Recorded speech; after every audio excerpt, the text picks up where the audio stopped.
Thank you, Diane, and everybody. I am Lauren Mercuri. On behalf of myself, and as everybody has mentioned today, I personally welcome you to South Australia.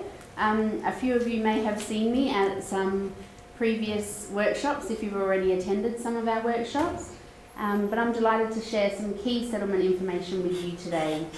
I'm not going to go into extensive details for you about everything, and you have heard some very interesting stories already today and some key information to go along with that as well. But I will remind you that the South Australian Government has a no wrong doors policy. So if you are unsure about something and you can't just get the answer from a quick Google or through sa.gov.au, our South Australian Government website, then please don't hesitate to contact us, submit an inquiry, make a phone call. If you've got any questions, we can support you the best that we can, or point you in the right direction if need be. The other thing that I'm going to do today, after today's session, is send you all the links that you're going to see in the presentations. So please don't feel like you have to, if you've missed something, you've missed it. Okay, I will send you all of those links. As mentioned, we are the 5th most livable city in the world, so I'm not going to go into detail about that because it's been mentioned, but it is about 20 minutes, regardless of where you are sort of situated in metropolitan Adelaide, to get to the city. So we are very convenient, and it's a good way to get around the city. It's not going to be too bad, even in peak hour traffic, to get from one side of the city or back into the city. So to get around, obviously most of you have made your way here today, so you've been hopefully successful in doing so and you didn't get lost along the way. But we do have various modes of transport available to you. So the Adelaide Metro is our public bus or public transport system. I encourage you to purchase a card if that is going to be your main mode of transport, a Metro card, and also to download the Metro Mate app. That also gives you real-time arrivals, something that will hopefully not leave you standing at a bus stop waiting for the next one and not knowing what time that will be coming your way. The City of Adelaide is compact and is very convenient to get around. We do have our main terraces. If you've not been aware yet, we have our 4 terraces on either side of the city. So we've got North Terrace, South Terrace, East and West, and obviously they're linking in the direction that you're going, or the area, so it's a little bit easy to sort of know which way you're headed. The other thing I would like to remind you, regardless of whether you're PR or a temporary resident, after you migrate here permanently, then you must, if you're going to be driving, you must transfer your licence within 90 days. Okay, you've got 3 months from the date of arrival to achieve a South Australian driver's licence. So if you've got any more questions, the sa.gov.au website, and then linking through to the drivers and licensing area there, and that can assist you. So everything within the city is not far, and I encourage you to get out into exploring our city and our beautiful regions that you're going to hear more about today. So, do I have any people in this room today who are perhaps here for a short-term visit? Everybody here today has moved permanently? Okay, so if you're planning or you've got friends who are coming, you may like to mention that we have a short-term accommodation program that is available. Our discounted accommodation is available through 4 hotels here in the city with serviced apartments. If you're already settled and have somewhere to live, perhaps not for you, but if you're coming or friends are coming on a quick visit, that may be an option available to you that we have set up through our program with Immigration SA. We've set up some specific rates for our clients to access some cheaper accommodation, fully serviced apartments once they arrive. There is also the private rental market. Obviously renting a private house or a flat is available to you, but I encourage you to make sure you do your research and know your rights. It's really important to take out your lease, or can also be called a residential tenancy agreement, so to ensure that you're understanding what's required of you there and also what's expected of the landlord and the place that you're renting, to ensure that if you're taking it out for, say, a short period of time or a specific period of time, that you don't want to do anything that's going to cause you to break a lease. Okay, by breaking that contract can have consequences for you. So ensuring that you're doing what's needed there. You can find realestate.com domain. Lots of online services have the rental market available to you. Also, share housing and things may be an option if that's what you're interested in. Attending or visiting our sa.gov.au website, there is some information there about your rights and responsibilities. It will also lead you to Consumer and Business Services, who are our a South Australian government body who look after our tenancy agreements.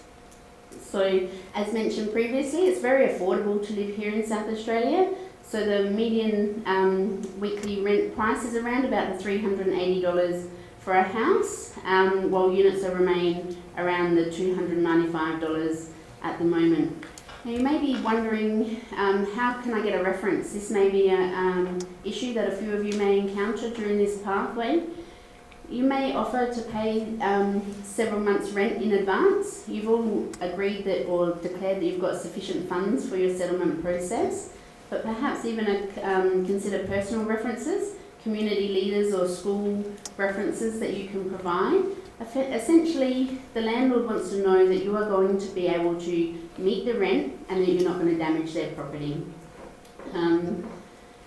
So you could show bank statements and have emails from contacts overseas who can vouch for your credibility and reliability. Buying a home in South Australia or in Australia is what's known as the Aussie dream. Okay, so we see I've got a few children in the room, and I'm sure some of you may also have children who are maybe not with you right now but are coming. But looking at your education and childcare options. So if you are needing, with young children who are not in school age yet, needing to get into childcare, you can rest assured that formal childcare centres are Australian qualified educators within that centre who meet our standards and have the appropriate checks. So you're not leaving your child with, I guess, a stranger in terms of, or somebody who's not going to do the right thing. You very much feel safe about leaving them in a childcare centre. So you've got the long day care, occasional care, family day care options, and for children at school, if you're still working, they can go to an after school hours care facility. So sometimes there are financial assistance with this program. You need to check individually for your eligibility to see what you can receive in terms of what we call childcare rebates, and I think they have just changed the name of that recently, but I'm a bit out of the loop, so I don't remember what that name has come into from the 1st of July, but it's through the Department of Human Services. Lastly, we do have our 3 schooling systems for our education, so that can be right through from junior primary, primary and secondary schooling. There are the public and government schools, which as a state nominated migrant, you're all eligible to receive the access to the same as our citizens here in South Australia.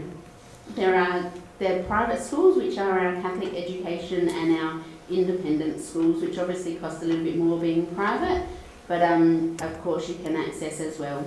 Then moving on, if we need to do any further vocational studies or further education, if you're looking to upskill or perhaps wanting to change your career or something like that, you can.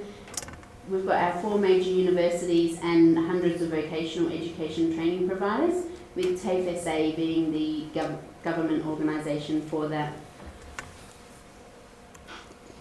Okay, now we're moving into a bit of information about Medicare and your health and wellbeing. So Medicare is an Australian government organisation, the Australian government helps to pay for some medical costs and hospital expenses.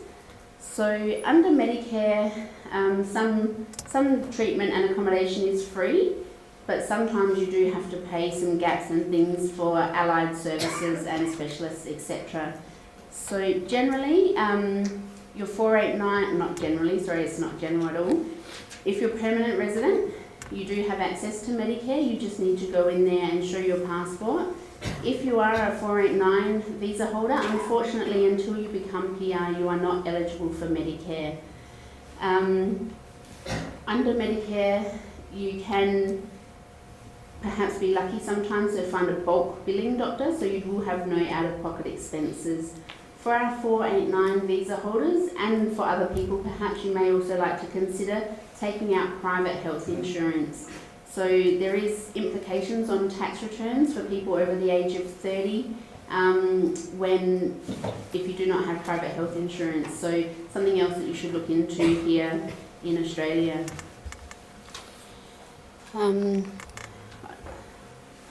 Obviously you can all read what's on the thing, but if you're needing a doctor in an emergency, 000 is our number for emergency services. But you can go on healthdirect.gov.au and it can help you locate a doctor here in Australia, in South Australia, or in Australia should you be visiting somewhere else.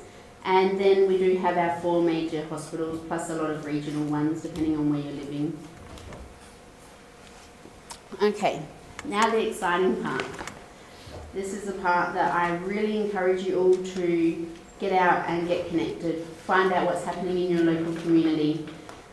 So it is really key to your settlement. It's going to assist you in more ways than just creating networks and knowing what's around. Adelaide is all about networking. It is about who you know. So as a new arrival, it could be your biggest hurdle. For some it's easy and for some perhaps not so, but through coming to our workshops and learning some strategies, we can assist you. But I really highly encourage you all to make the connections and meet people as often as you can. So how are you going to find out what's going on in our beautiful city? So our local councils, they serve more than a purpose of servicing the residents of that local area. They have the local libraries, they have community centres. Community centres hold workshops or perhaps English conversation classes. They have regular events and services that are available to you. So I encourage you to find out who your local council is and connect with those. There is the social groups or using Meetup to connect with somebody who's got a like-minded interest to yourself. Then we've got Regional Development SA, which we're going to hear from David today, who's going to tell us about some important things for you to know about each specific region and how it can benefit you. Going on to Weekend Notes. Has everybody heard of Weekend Notes? No. So this is something that features what's happening in South Australia on a specific date. So I encourage you to have a look at that. The southaustralian.com website is our tourism website. Also tells you what's happening where and where perhaps is a beautiful place to visit. Multicultural SA also hold a lot of specific events. So whether it's one that you're tied to with your heritage or whether it's one that you're interested to go and learn about, I encourage you to have a look at their calendar of events as well. And then we do have in your bags today, you have a flyer about the new arrivals dinner with Adelaide City Care. I cannot speak highly enough of this event. It's really good for you to go and hear from the success of other migrants who've been in your shoes before, and it's a beautiful meal out. Children are welcome, however they will be in a childcare facility there as well. So the other thing is, just briefly and really quickly, that we've got a beautiful North Terrace precinct. I encourage you just spend a day or a weekend wandering up and down North Terrace. We do have the museum, the art gallery, migration museum, lots of things there for you to go and visit, and most of which are free unless you're going to specific exhibitions. Coming up in October, we have an Oz Asia Festival. Now, I'm not going to give you this link now, but in the email that I'll send you later in the week, you will receive a link about volunteering at the Oz Asia Festival. And when you hear from Gilda shortly, she'll explain how important volunteering is to your settlement journey. Now, you heard that we're very much a sporting culture here in South Australia. So we have I like to say 2 teams in South Australia. Only one is worth following. No, not at all. There are the 2 main teams, but there is an 18-team Australian Football League competition, and we have our beautiful Adelaide Oval, which is well worth a visit. If you're with children enter free to AFL matches on a Sunday. So please take advantage of that. If not, you don't have children, it's still worth going for a visit and enjoying the atmosphere of a football match. We do have the Crows, who are the Adelaide Football Club, and we have Port Power, who are the Port Adelaide Football Club. I highly recommend that everybody gets on the red, blue and gold, the Adelaide Crows. Okay, so stay tuned to find out what our door prize is today, but I look forward to meeting you all at our workshops, and I welcome you again to South Australia.